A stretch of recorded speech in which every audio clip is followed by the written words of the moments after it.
Salute, salute, salute. Shout out to the almighty LDBC. It's your boy, I am Trill Will. Back at y'all with my first video on my channel.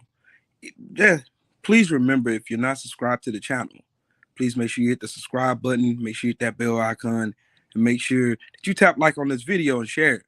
All right? Today I'm going to talk about in my first video how George Kambozo lied in the press conference when they were talking about and discussing the fight that's planned for June 5th. Hey, make sure y'all tune in for this one. I'll be right back. All right?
Hey, thank y'all for tuning in. I was watching the press conference with George Kambozo yesterday and Devin, the Dream Haney, which I honestly think that Devin Haney should change his name from the Dream to the Nightmare, because it's almost as if he has to crawl through barbed wire and broken glass in order for him to get a fight. George Kambozo, as depicted here, brought his ducking behind on camera and said that he chose Devin Haney for this fight. Well, we all know what really happened. Devin Haney was trying to petition for this fight, even when Lomachenko had the belts himself, in which Devin Haney was slated to be Lomachenko's mandatory. We all know what happened with that. Lomachenko dropped the belt, picked up a designation, and ran off and scurried off, only for him to get his behind whooped by Tia Capo Lopez. Then Tia Capo Lopez went on this campaign, running his mouth about Devin Haney, but never would get in the ring and fight. Then enters George Kambozo.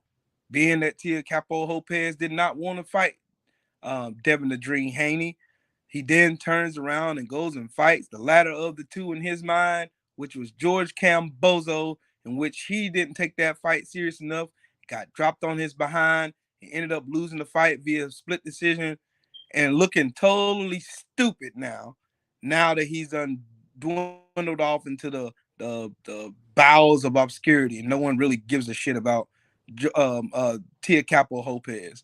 Now enters in the chat the duck of all ducks, George Kambozo, who initially, before he won those belts, told Devin Haney in his face, in a tweet, matter of fact, told him in a tweet that, hey, you're not going to have to worry about me after I get this trash out the way. Then I'm going to go and make sure that you get a fight with me. We're going to make sure that we end this debate on who's the best, and we're going to really have a real undisputed fight. But we all know what happened when you get a little bit of money in your pocket, when you are an ain't shit person. You turn in the Tia Capo Lopez and George Kambozo. Those two weenies turn right into divas, riding around acting like they on top of the world, like they done won undisputed, out here trying to diminish the validity of Devin Haney's belts. Meanwhile, Devin Haney is out here being all professional, being courteous, trying to chase the best. And then enters George Kambozo in his weenie contract, which he signed so that guarantees him a rematch and also gives a third fight for Devin Haney, and he doesn't even know his opponent. No person in their right mind would have took that contract, in my opinion. But Devin Haney is chasing greatness. That's the reason what separates Devin Haney from a lot of these whack fighters that's out here running their mouth and not writing checks that they asses can cash. Devin Haney is doing exactly what a king should do in a situation, is taking chances and betting on himself, which is yet another reason why I am a huge Devin Haney fan. I am expecting Devin Haney to go over to Kangaroo Land and beat the Wallabies and the kangaroo pouches and all the other weenie shit from the Foster's beer and the Crocodile Dundee tears the fuck up out of George Kambozo. And I hope George Kambozo get his face cracked in, and he needs it. He deserves it.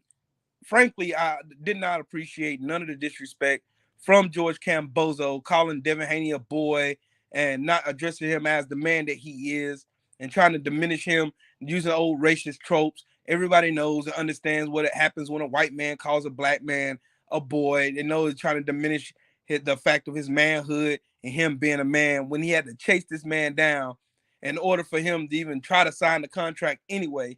Even with all those stipulations, it took him to yesterday to sign that contract. So we all know that Devin Haney already won the first 3 rounds, which is the mental rounds. And he won those rounds very comfortably. And now you have George Kambozo out here walking around thinking he's all tough, making all these stupid interviews and saying, running all his mouth, he's going to run. Oh, he's going to do this. He's going to do that. Man, you barely won against Mickey Bay, and Mickey Bay is way older than Devin Haney. But Devin Haney is going to beat the brakes off of him. I'm looking for Devin Haney to either beat him by stoppage or classically outbox him like he did Jorge Linares, like he did pretty much everybody he's ever boxed. He's going to dance circles around him, beat the brakes off of him, make him look stupid, get that belt, go back in there, do it again.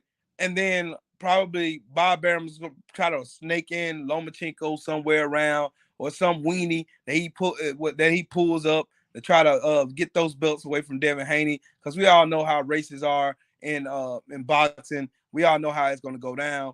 But I'm looking forward to Devin Haney doing exactly what Devin Haney needs to do, which is come in, dominate, and be great and be wonderful, so that we all can have something great to look forward to, and we can have one of the first undisputed in this era, undisputed champions of the world, Devin the Dream Haney. I am on Team Haney all day long, and twice on Sunday. Shout out to Bill Haney for raising such an honorable kid, him being such an honorable man. Shout out to them, Team Haney all day. I can't wait for this fight. I'm buying that pay-per-view. I suggest you buy that pay-per-view and support Team Haney. I am supporting Team Haney through and through, just because he is willing to bet on himself, and he's doing it for the culture. And also, he's exposing all of these cowards who are out here saying the woulda, coulda, shoulda, wouldas, and all this other BS that they're going around saying and not actually putting on the fights that we want to see. He's giving people more calls to go out and actually give us fights we really want to see. And shout out again to Devin Haney. Shout out to his dad, Bill Haney, Trill Bill. Salute to him. Salute to the whole LDBC brand. Shout out to you guys. I'll be making more videos soon. And again, if you're not subscribed to my channel, hit that subscribe button, hit that bell icon, and you'll be notified whenever I create content on this channel. And make sure y'all come back now. Yeah, I'm up out of here. Peace.